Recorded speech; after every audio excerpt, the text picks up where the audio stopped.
Okay, I think I'm back. um, Let me get to my webcam here. All right, so that was embarrassing, and I guess that was a testament to how tired I am. I think I started, for some reason, these YouTube live streams, they'll randomly start in private, and I have to turn it to public. So I was sitting here enjoying my coffee, letting you guys join the chat room, and no one was joining because it was a private stream. So I don't know why. Don't know why that happens, but it should be public now, so I'll wait again for people to regroup and rejoin, or for anyone to join. It's always awkward. And then luckily, I only got like 2 minutes into the stream before I noticed it was on private. So hopefully now everything should be fixed. Let me confirm that real quick here. Let me make sure I'm actually live again, because I had to stop the stream and then restart it. So yeah, I just got some kind of Google error page. So give me a second here. If you guys are watching, let me know in the live chat that everything's coming through okay. Because the YouTube live web page just turned into a 404 error page. Trying to reload that here. Okay, I think I got it back. I think we're actually good after my noob mistakes for the live stream here. Okay, cool. So, for anyone that's just now joining, I went live like 2 or 3 minutes ago, and for some reason YouTube had it on a private stream. Go figure. Don't know why it was private. So I was sitting here enjoying my coffee, sitting back waiting for people to join, and no one was joining because it was on private. So luckily I only got like 2 minutes into the stream before I realized that. So I had to stop the stream and restart it. So hopefully everything should be good now. I apologize for that. Yeah, we're looking good. Looks like a lot of people are joining in now. Okay, cool. I was getting worried. I was like, man, I took 2 weeks off of YouTube and everyone just like left. Everyone forgot about me. All right, cool. Well, I hope you guys are all doing good tonight. What is tonight? Wednesday? I hope you guys are having a good Wednesday, kind of midweek. By the way, while you guys are here, I get so many emails that, just a heads up, it's always easier to reach out to me if you need something immediate. Just direct message me on any of my social media platforms. It's always easier to reach out to me on Facebook, Twitter, Instagram. I'm always very active on social media, so I post photos and photographs, and I'll throw my YouTube videos on there. I do some behind the scenes photos that never make it to YouTube. So follow me on Facebook, Twitter, Instagram, and you'll get kind of more footage and photos. You'll actually get to see a lot of my photo work if you follow me on those social mediums instead of YouTube, because obviously YouTube doesn't offer a way to just upload a photo and share it that way. So check me out on social media so that we can connect more, because I like talking with my subscribers. I like doing that. That's why I like these live streams. But all the people that follow me on Facebook are great. They always join in with kind of community discussions on stuff, and should be good. I should probably create a Facebook group other than the one that I have for my technical support. Yeah, I should create just a cool Facebook, like a Finding Middle Earth Facebook group that's just, we can all join and have like just a cool community that we're going to start. It'd kind of be like a YouTube community, except we can kind of add photos to it and do stuff all the time instead of just when I upload videos. You guys can kind of hijack it, whenever you want and start your own discussions. I'm going to do that. I'm going to create a Finding Middle Earth Facebook group. Let me know if you guys have a better name for the Facebook group other than just Finding Middle Earth Facebook group. Unless that would be a good name, I don't know. Maybe we could come up with some kind of a cool name for it other than just Photography Talk or Finding Middle Earth. I don't know. Something cool. Who knows? Jay Norbert says, looking good here. Awesome. Chad, I'm here for a good time. Awesome, Chad. That's good. I'm here to just hang out, enjoy my coffee, and just catch up with you guys. I want to know what you guys have been up to for the past couple weeks while I've been getting my house. Jay Norbert says, followed you, Eric, on Instagram. Awesome. Thank you. Yeah, so again, if you follow me on social media, I'm very responsive to direct messages. If I don't respond immediately, then it'll be within that day typically, unless I'm just insanely busy. So I always try to tell people that email emails just get stacked up so much. It's hard to sort through emails because it's hard to manage emails from YouTube subscribers along with emails from everyone else, like clients and companies and personal emails. So with my social media accounts directed towards Finding Middle Earth, that way everything that comes through those social mediums I know is directed just towards my YouTube subscribers typically. So it's easier to just immediately check the message and respond because I know it's going to be one of you guys. So anyway, all right, so what do you guys think about the Nikon D850? I'm curious now that we're live here. I just released a video a couple hours on my thoughts on it. So if you haven't watched that yet, take a look at that. But what do you guys think about it? Or any other new photo news that I might have missed in the past couple weeks here? Chad says, I've been trying to learn how to get into wedding photography. I did wedding photography full time for a couple of years, and I'll tell you, it's hard, but it's possible to get into for sure. It's definitely its own beast, you know, its own entity of photography. There's nothing like it. Like it's a kind of a crazy. I mean, you're crazy hours, crazy people. It's a very specialized type of photography. You're more of run and gun, firing off as many shots as you can. Typically, it's very different. So when you say that, Chad, do you mean like, are you just like starting at square one, or do you already have kind of a wedding photography business that you're already kind of growing?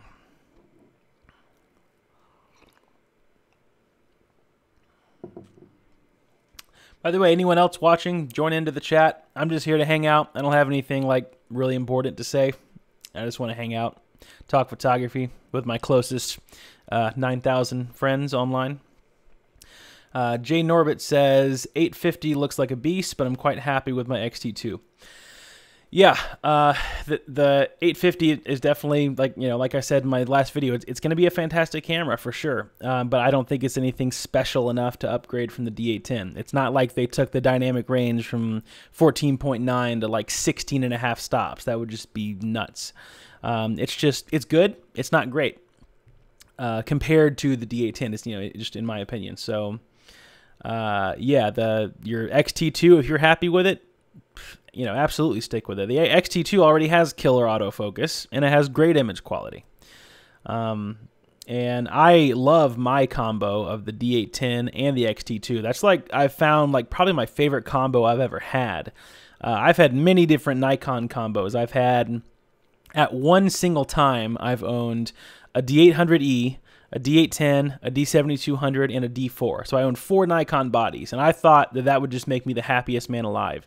And I really haven't been happier than I am now, where I have my X-T2, my D810, and my D7200. Those 3 cameras, and I really don't even need my D7200 anymore because the X-T2 kind of fills in that slot.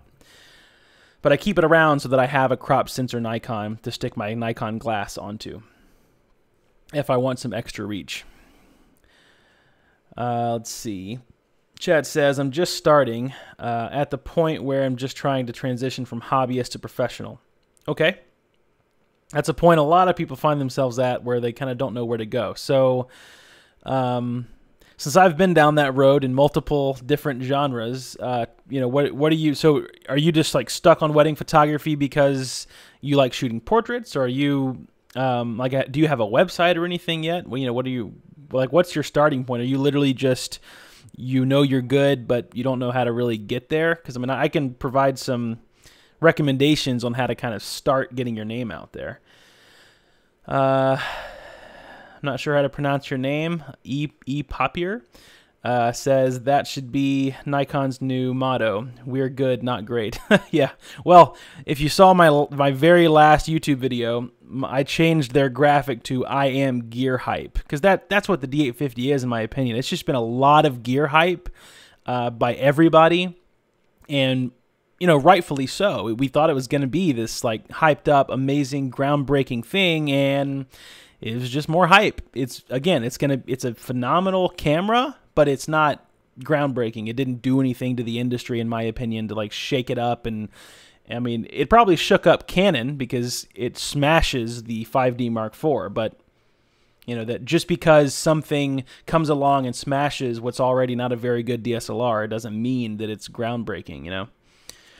That's why I wish people in the photography industry right now would be harder on Nikon. You know, like so many people are like, yes, the D850 is saving Nikon, it's saving the DSLR industry, and I'm sitting over here like, why are we doing it? It's like we're praising them for just coming out with what the D810 really should have been. You know, it's like, what in the world? We need to really get them going and put some pressure on them to come out with a killer mirrorless camera or a medium format mirrorless or something.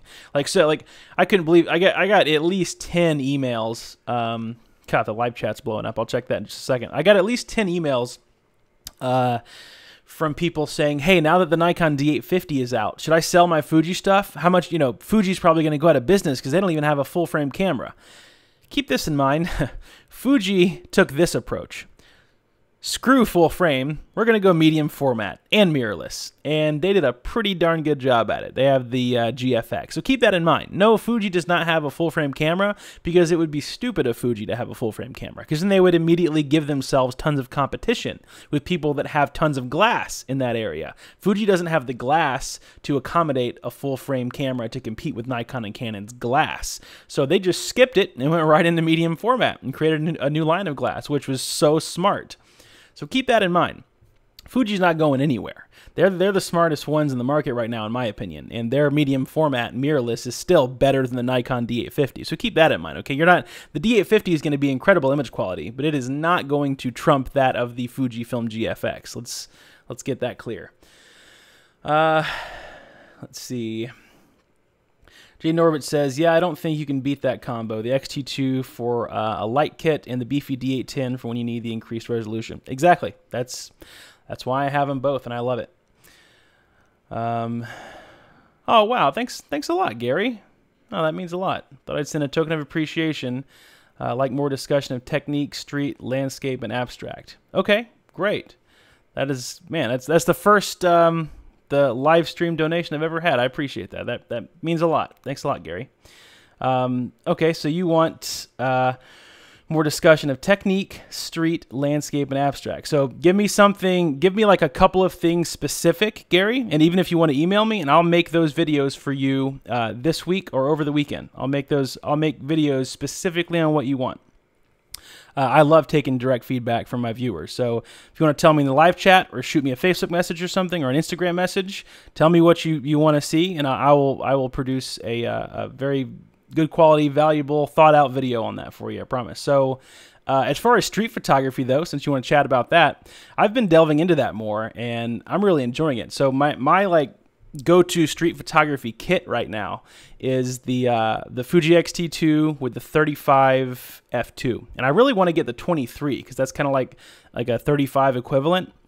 But the 35 f2 prime focuses so fast that it just makes it a breeze for street photography. You could just do manual focus and do like a hyperfocal distance and shoot at f8, which is what a lot of people do that are shooting like manual focus Leicas and stuff. Gary says, I'll do a direct message. Yeah, absolutely, Gary. Just send me a direct message with a couple topics you want me to make a video on, and it is done. I really appreciate that, man.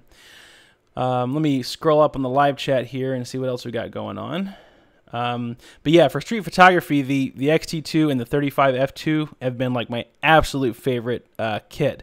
And oddly enough, the 18 to 55 kit lens with its incredible image stabilization, hands down, so good. It's just so good at the IS. Let's see. Yubnub Studios says, oh, photography, well, I guess I'm that range because I am a video maker, so that's cool. Also, I'm new to your channel. Tell me about it and what's up. Well, I don't do much video on my channel. I'm sorry, as far as like video talk. I probably need to do more, but yeah, my channel is all about typically landscape photography tips and techniques, general photography, a lot of post-processing stuff. Speaking of that, I just released, a couple weeks ago, I don't know if anyone on the live chat has bought it yet, but I'd be curious if anyone's bought it to know what you guys think about the new tutorial. I've gotten quite a few emails from people saying that they're loving it, so that makes me happy because it's always kind of scary when you spend 3 or 4 months working on a tutorial and then you release it, and if you're scared of what people are going to think about it. So so far I've heard a lot of good feedback. And I've heard some constructive feedback about the download speeds and stuff. So I'm actually going to be switching over servers. I have it stored on a cloud server right now, the tutorial. So I'm going to be switching it over to a dedicated server that has all solid state drives. So that way it's going to be just super fast streaming, super fast download. So I'm going to be doing that actually tonight. So let's see what else we got going on in the chat. Do you plan to do any videos on people photography, portraits, etc., workflow, approach, etc.? Yeah, I could definitely do a few videos on my workflow for people photography, like my wedding workflow, because I had a really good workflow down when I did that. But as far as like in the field people photography stuff, I just don't really shoot people that often. For years, I shot portraits and weddings and lifestyle. I did a lot of lifestyle stuff, but I don't get around to do that stuff much anymore because I kind of shifted my focus from being a photographer in the industry to wanting to be more of an educator. I kind of fell into it. Like when I started the YouTube channel, I didn't think it was going to really go anywhere. And now I'm getting, calls from companies and people wanting me to speak, and I'm going to, workshops and people begging me to make tutorials. So I really see more of a future doing education. So yeah, I'll probably do some educational workflow videos, like my wedding photography workflow. So that's a good question.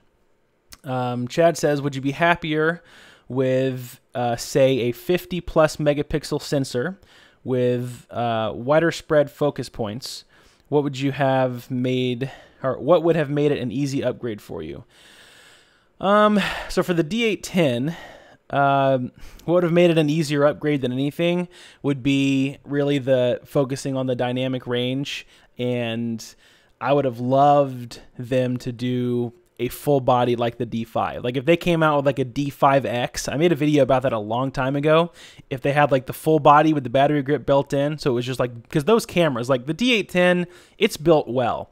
But if you guys have never owned like a D3, D4, D5, those cameras are just built like tanks. I mean, you can like toss them across a room and they'll be fine. So yeah, the two biggest things probably are dynamic range and low ISO, but I would have loved to have the build, like the full body build, like a D4 or D5. So yeah, if they would have taken the dynamic range somehow up to like over 16 stops or heading towards that range, that would just be absolutely incredible. And I don't care about the resolution. They could have kept the resolution at 36 megapixels and just cranked up that dynamic range. And right now, the D810 and D850 both have a native ISO of 64. It would have been killer to give us a native ISO of 32, because right now both of those cameras have an ISO capability of 32. But it's a low setting. It's like a digital setting. It's not a native range. So the two biggest things I was looking for was a lower native ISO and more dynamic range. And so far there hasn't been a lot of reports on the dynamic range other than it's probably going to be about the same, maybe a hair better. And so it's impressive that they were able to jump the resolution and keep the dynamic range the same, but I would have rather gone with like 42 megapixels or something and gotten, towards 16 stops of dynamic range, something like that. Bob Nelson says, evening, Eric. Evening, Bob. Hope you're having a good one. Let's see here. Jay Norbert says, I haven't used the 35 f2, but I do have the 23 f2, and if the AF is anything like that, it's instant. Yes, exactly. The f2 primes are pretty much instant. Adventures with Zach says, I've been getting into printing my photography more and more lately and would like to start selling some prints. Any tips on printing services, options, workflow with selling to clients? That's kind of a big question. I don't know if I can answer that all in one sitting. The biggest thing I would say, so if you're wanting to sell prints, number one, you need to figure out if you want to do like volume sales, okay, like online volume sales, or if you want to hit the niche market where you want like art collectors at art galleries. So that's one decision. Here's what I mean by that. If you're wanting to do volume sales, you'll want to get like a SmugMug account, okay, and I would hook up with Bayphoto, which is one of the print labs you can choose with SmugMug, and then SmugMug will allow you for like a couple $100 a year to build an online print store. So you can choose your percentage markups. You can charge whatever you want for the prints. You can offer different options like 24 by 36, 40 by 60, 8 by 10. You can offer them to be framed. You can offer them as iPhone case prints, like all these different things. And that's what I would call volume sales. If you want to hit like the niche market where you're getting more like, art collectors or private gallery kind of things, then I would just go to your local art gallery or an art gallery anywhere near you, and I would talk to them. I would present your work, present a portfolio, take a couple of 11 by 14 or even like a 16 by 20 couple of prints with you to show them your work, and ask when they're having an art gallery coming up and see if you can get in on it. So you have to figure that out first. Then the next thing I would say, if you're going to do volume sales on like a SmugMug account, I would say limit the amount of prints. The biggest mistake people make, in my opinion, is that when they start selling prints, they have their whole 100 photo portfolio for sale. And let me tell you why I think that's a mistake. If you have 100 photos for sale, it creates two dilemmas. Number one, from a selling standpoint, it gives your customers too many options. That's an actual mistake, to give people too many options, because so many people they're indecisive. There's no way they're going to go through 100 of your photos and remember every single one and then know exactly which one they want. You have to give them less options. And then by doing that, the second dilemma is by giving them, too many options, it's actually devaluing it's decreasing the value of your work, because you're just this, volume sales, all my photos are for sale anytime kind of thing.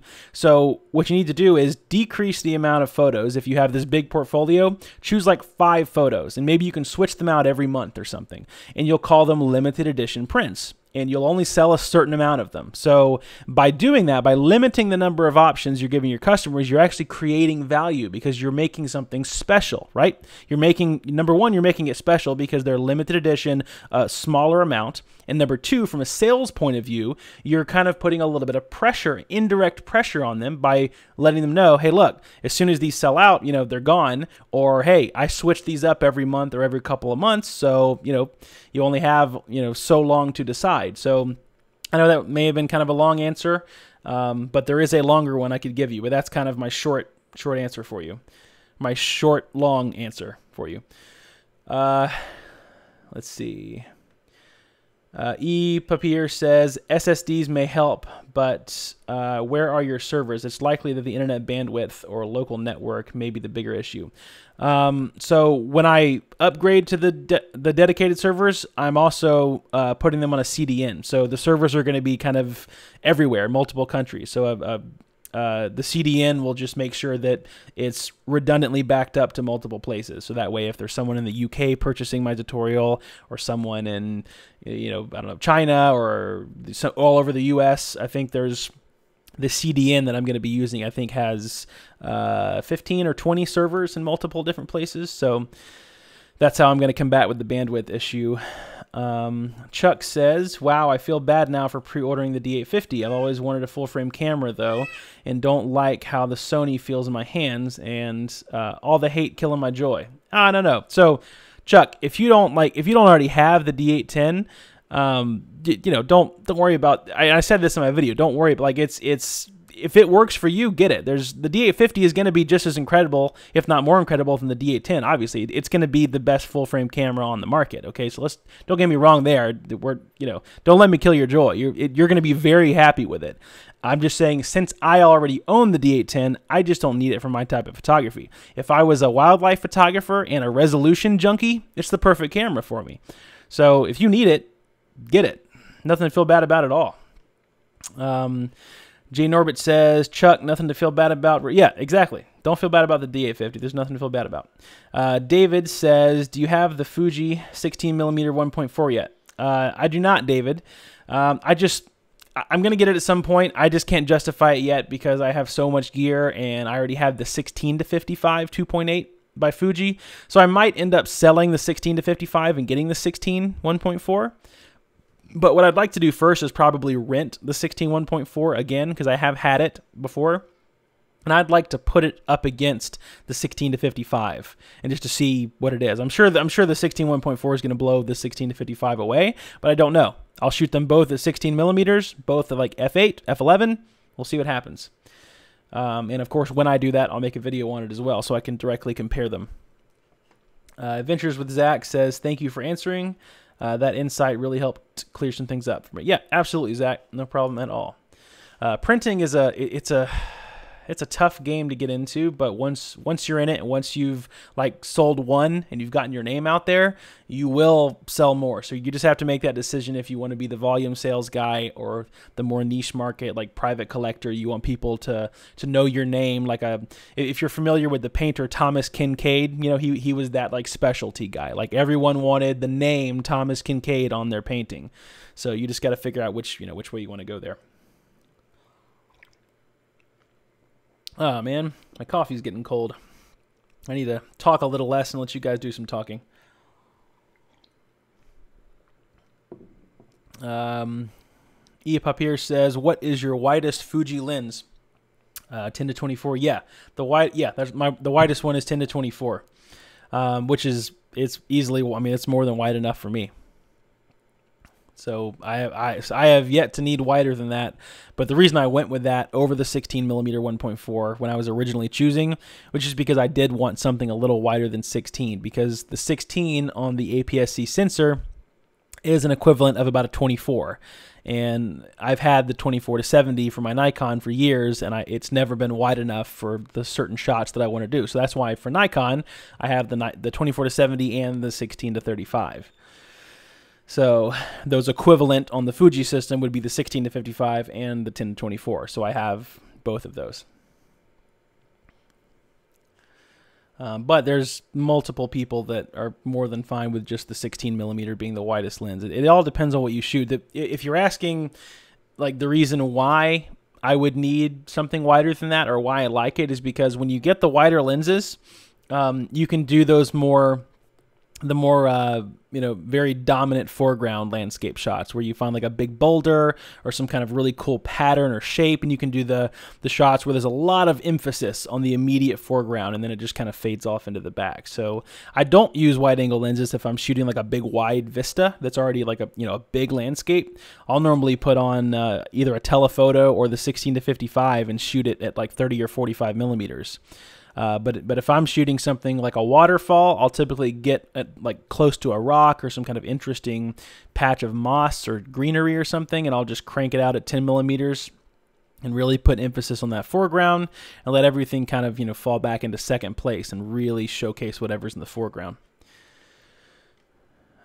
Jane Orbit says, I went with the 16 over the 10 to 24, but admittedly, I have not used it as much as I have liked, just because we've been busy with traveling, and I took the Rokinon 12 f2 because we were out in Oregon and I was going to shoot Astro for the first time. Okay, cool. Yeah, I've heard a lot of people say that they like that Rokinon.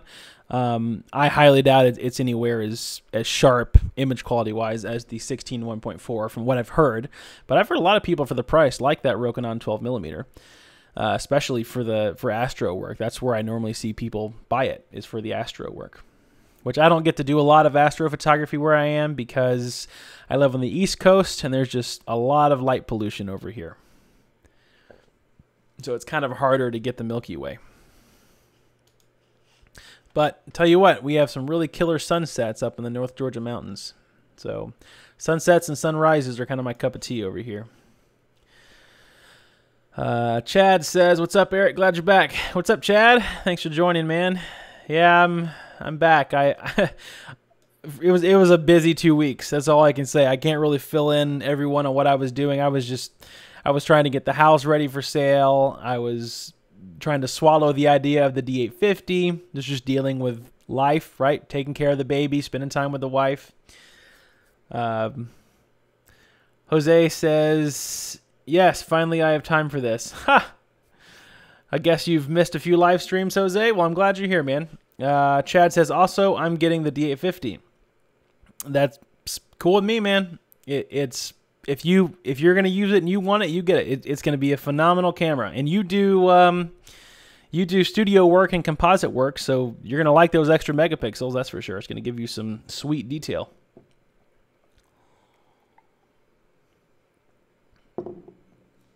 Jeff Ross says, Eric, when you use a polarizing filter with a 55 to 78 millimeter ring and don't want to use it for all picks, do you keep the ring and filter assembled ready for use?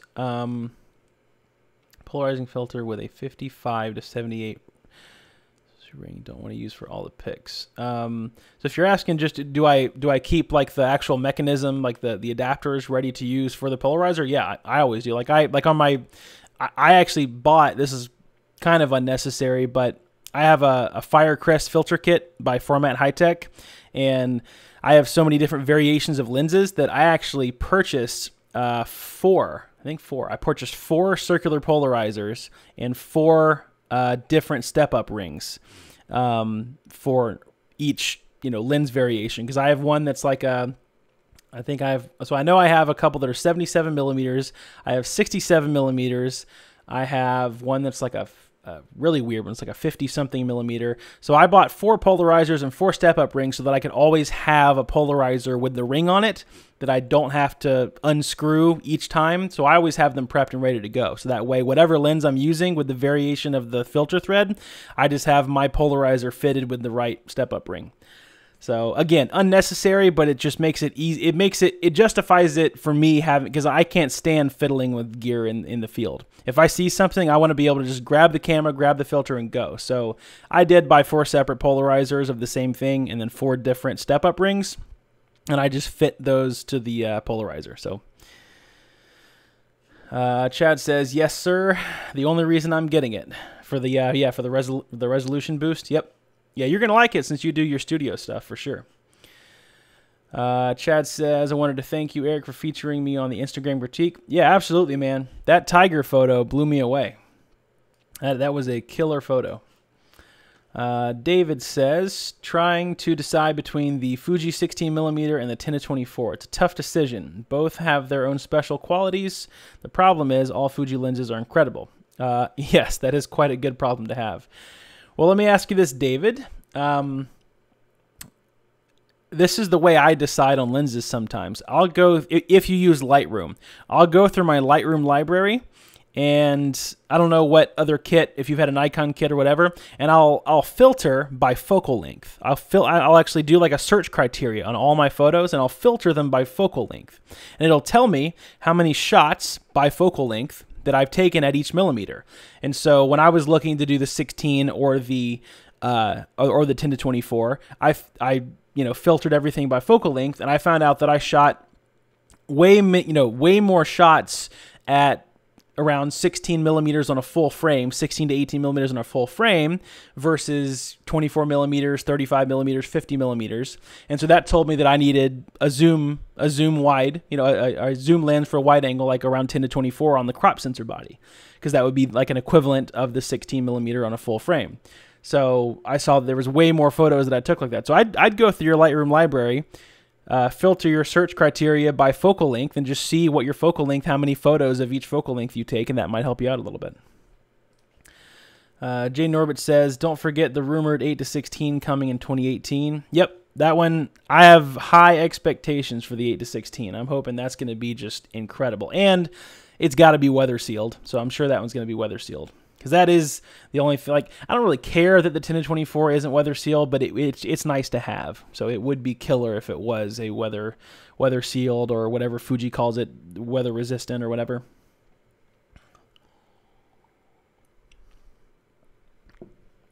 All right, folks, we almost have completely cold coffee. So that means I'll probably be getting off here pretty soon. But I am glad that I got to catch up with you guys after a couple weeks off of the channel. So expect more videos coming from me. David says, great idea. Thanks, Eric. Yeah, man, no problem. That helps me all the time for lens choices. I'll sit down and think, hey, do I really need, a 70 millimeter, a 200 millimeter, whatever? And I just filter by the focal length in Lightroom, and that pretty much tells me all the information I need to know. Justin Hopgood. Hey, what's up, Justin? Haven't talked to you in a while. Hope you've been doing good. So yeah, I'm just going to chill here for a bit, let you guys send in some more questions on the live chat, and then I'll probably get off here pretty soon because the coffee is almost completely cold. It's kind of warm-ish, like room temperature. And that's a sign that I need to probably get in bed earlier tonight. I gotta get up pretty early tomorrow. By the way, I'm going to be doing videos soon on the iPad Pro. I have the new 12.9-inch iPad Pro and the Apple Pencil, and man, this thing is incredible. It is incredible. So I got the 512 gigabyte version. It's just a lot of storage for my photos. And man, I've been using it with Lightroom Mobile, with Affinity Photo, with Plotograph. It is just, it's so much fun. I mean, it really is incredible. And what's cool is I have the Datacolor Spider, I think it's the Spider 5 Pro color calibrator, and those color calibrators can color calibrate your iPad. So I know a lot of people are kind of worried about you know, editing on iOS devices or tablets or anything, because you can, you know, the screens are a little off, but the iPad screen can be color calibrated with the same calibrator that calibrates my monitor here. So yeah, if anyone's wondering, by the way, I have, so here we go, I'll kind of show you here. So I have a MacBook Pro, okay, 13-inch MacBook Pro from Apple. I have the Surface Pro 4, okay, one with pretty good specs, all right? This is the Surface Pro here. Let me open it up. So there's that, all right? And then I also have the iPad Pro, which I just showed you guys. And after using all three of these, particularly these two, because they're kind of like tablet/computers, after using the pen, okay, the pen with the Surface Pro 4 and the pen with the iPad Pro, it is night and day. I mean, it is nuts. The Apple Pencil literally feels like you're writing on paper. And I mean, it's instant. There's no latency. There's no lag whatsoever. This thing even makes my Wacom tablet feel like crap, which is crazy because I love my Wacom stuff. But this is just an unbelievable precision tool. If I could think of one word to explain this, I would say precision. The pen for the Surface Pro 4, it's good. It's really good until you pick up the Apple Pencil. Then everything just goes downhill. I mean, that's what I found. So, yeah, I think that the iPad Pro is just an incredible device. I've been kind of thinking about it for a while, and then when they came out with the newer one with the higher specs, better processor, the ProMotion 120 hertz refresh rate, I just had to go for it, and I am glad I did. Let's see. Andrew says, love your channel, Mark. Would you think the X-T2 would be a good camera to help learn photography with? You know, I'll be honest, Andrew. Almost any camera right now is going to be a good camera to learn photography with. It's just up to you on what kind of camera do you want? What genre of photography do you shoot? I mean, anything. I mean, really, a Nikon D7200, a Nikon D610, 810, D800, any of those cameras will be good to learn on. So, yeah, the X-T2, to answer your question, yeah, the X-T2 would be a great camera to learn on for sure. Let's see. Justin Hobgood says, let me know about your 100 to 400, Chad. Oh, that's right. Chad does have the 100 to 400. And my old buddy Mark Puckett from the Photo Video Show, I saw that he picked up the 100 to 400 for the solar eclipse. It seems like he's liking that thing. Let's see. The Jay Norbert says that Rokinon 12mm f2 is pretty sharp. The only downside is it's completely manual focus and there's no EXIF data. Really? Yeah, well, so I knew it was manual focus. I didn't know there was no EXIF data at all. Interesting. David says, can't wait to see the iPad Pro videos. Looking forward to it. Awesome. E. Papier says, which Wacom are you using? About to place an order for one. So that is a good question. It probably warrants its own video, but give me 1 second. Okay. So I have the small, the Intuos Pro small version Wacom tablet. You're probably wondering, why in the world do you use a small Wacom tablet when you do so much post-processing and you talk about it all the time? So let me tell you why. I use a 27-inch display, right? So it's a lot of real estate. What so many people don't know is when you think of a big display and you think about writing on the display, okay? Let me hold this so you guys can see it. So many people want to get the large Wacom tablet, the one that's like the size of like probably from here to here. It would probably take up the whole video screen, the big Wacom tablet. If you do that, then you're literally going to have to travel, your hand is going to have to travel so much further across the screen from corner to corner to make its way across the screen on your computer monitor. So if you have the 27-inch iMac or a big monitor you're editing on, the smaller the Wacom tablet, the better, because then I can cover a 27-inch screen by going from here to here, just tiny little strokes. So the bigger the screen, the bigger the computer monitor, I would say the smaller the Wacom tablet you want. I would go with the small if you have a big monitor. It's completely up to you. Now, unless you want like the $3,000 or $4,000 Wacom tablet, the one that has the monitor built in, so completely up to you. But if you have a big monitor, you typically want a smaller Wacom tablet. So that way it's easier with smaller strokes, make bigger strides on the monitor. I hope that makes sense. Let's see here. I'm about to place an order.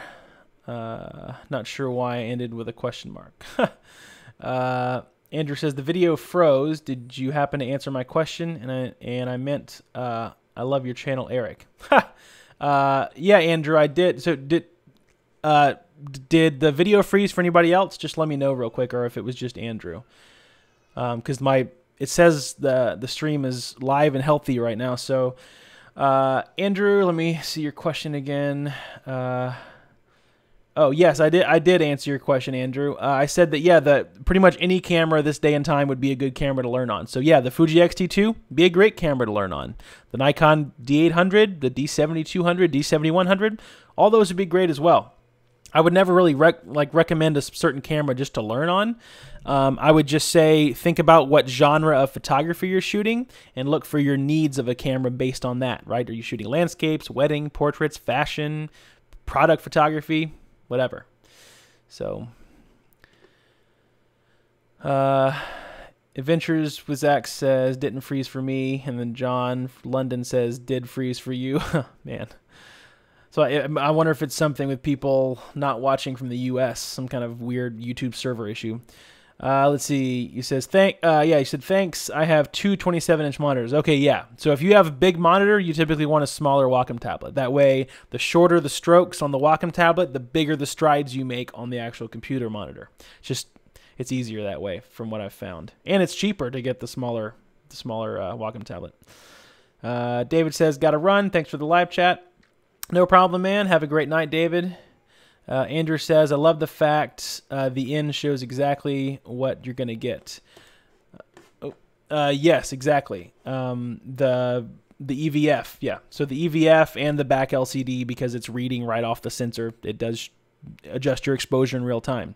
So that is a huge plus for mirrorless cameras, but you can shoot with the mirror up on a DSLR as well, but then you're dealing with a completely different system. The autofocus slows down, and it's a kind of a different animal at that point. You want to kind of be on a tripod. All right, well, I think I said like 5 minutes ago I'm going to get off the display. I think I just talk too much sometimes. Maybe I just missed you guys. I wanted to catch up. So, all right, I'm going to get off in the next like minute, 2 minutes. So send in your last questions, and then I'll get off. And then, of course, this video will be up for replay. So when it uploads and goes back up, you guys can leave any other questions in the comments, of course.